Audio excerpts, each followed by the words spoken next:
I'm Catherine Boynton, and welcome back to Young Professional Actors. We did it, so can you. Today we're going to be talking to the one and only Joshua Turchin. Joshua appeared in 2 national tours and is the host and creator of The Early Night Show with Joshua Turchin. It's so nice to have you here with us today, Joshua. Of course, thank you so much for having me. So how old are you? I'm 13 years old. And how did you get involved in theater? Well, I've always had a love for musical theater and performing, but I guess it really started when I was 5 years old and I saw a show. It was called Once. On tour, it was one of the most beautiful shows I've ever seen, and that's what really made me want to start composing and writing and performing. That's amazing. So how did you get your agent or manager? Well, I auditioned for my agent, and with my manager, she actually saw me in a show and she signed me.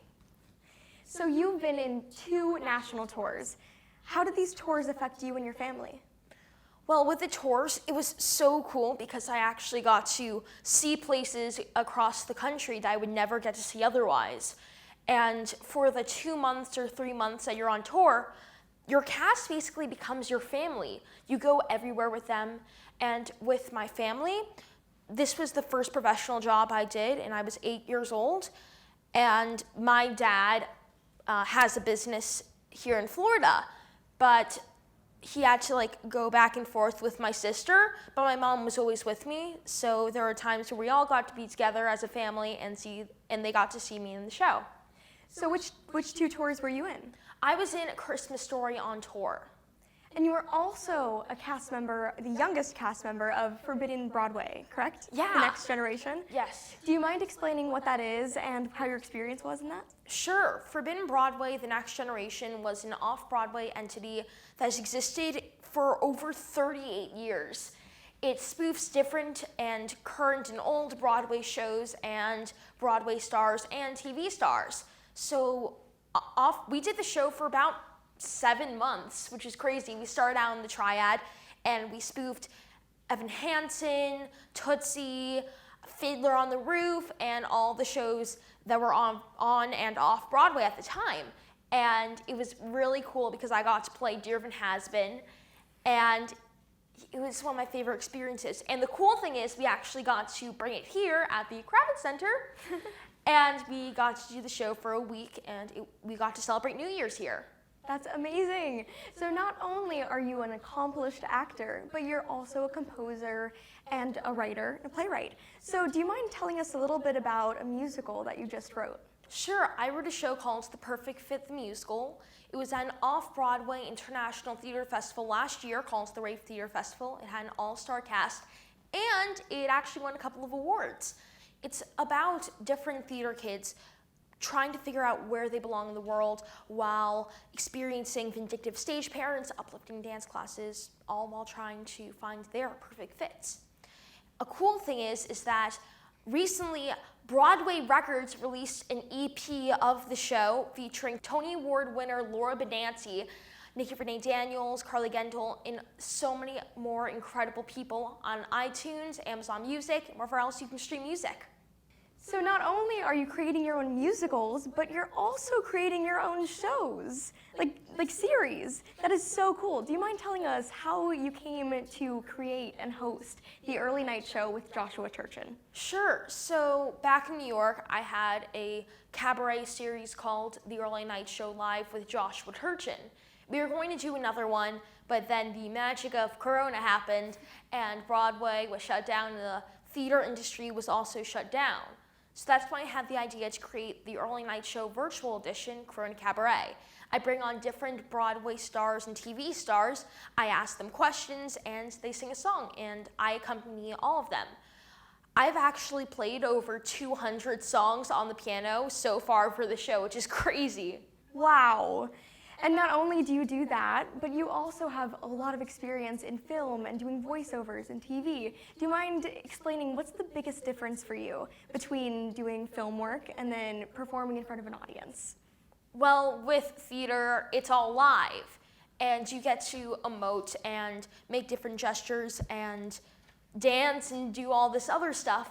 But then with voiceover, you kind of are able to do anything you want. You can do takes again but you can't do gestures and you can't like show people.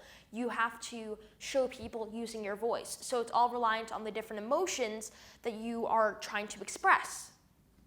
So I also know that you said you played the piano. I hear you play quite a few instruments. Do you mind explaining or telling us your background in music? Sure. I have been playing piano since I could first reach the keys, but I seriously started playing piano when I was 5 years old, and I've been playing ever since. I play, I think, 12 more instruments other than piano, and I love each and every one of them. What other instruments? Oh, I play piano, guitar, electric guitar, drums, accordion, melodica, harmonica, ocarina, cajon, ukulele, and a bunch more. So from all of your experiences in theater and music, what would you say is the biggest lesson that you've learned? One of the biggest lessons I've learned is that it takes time. It doesn't necessarily happen overnight, and you just have to keep working hard. Eventually, you will find your perfect fit. And what would you say is the biggest challenge for you in theater, and how do you usually overcome this? Well, one of the biggest challenges I've experienced while doing theater and being in the theater world is that a lot of people don't get jobs or are not able to work because of their height. And one of the ways I've overcome that challenge is by making my own work. I've been trying to create opportunities for other people working in the business and for myself. That is so inspiring. So you do it all, from music directing to composing to performing. What would you say is your most favorite hat you wear? I can't choose. I love everything that I do. But if I had to choose, I would say composing, because I've been composing since I was really, really little. When I was 5 years old, when I really actually sat down and was like, I love to compose and I want to keep doing this, I wrote love songs. And yeah, but as I grew up, my writing style matured, and so did I. So what are you up to now? So now I'm working on the perfect fit, and with the perfect fit, very soon something really, really exciting is happening. So if you want to hear more about that, you can go to my Instagram, Twitter, Facebook, and TikTok at Joshua Turchin, and stay tuned. So what are your plans for the future? Do you have any long-term goals? Do you want to head back to performing? Well, I just want to keep doing everything that I'm doing now. I want to keep performing, keep composing, keep writing, also go to college, and study engineering in college. But yeah, I just want to keep doing what I'm doing. That is so cool that you said engineering. Yeah, so last question. What would you say is the biggest piece of advice for those who want to pursue a career in theater? Just because you don't get a job or you messed up, it doesn't mean that it's the end of your career. If you don't get an audition or you don't get the part that you wanted, eventually there will be a perfect fit for you. There's going to be a job that was meant for you. You just gotta find it. Well, thank you so much for being here. It was so nice talking with you, and I wish you the best of luck. Thank you so much for having me today. Thank you so much for tuning in. I'm Catherine Boynton, and this is Young Professional Actors. We did it, so can you.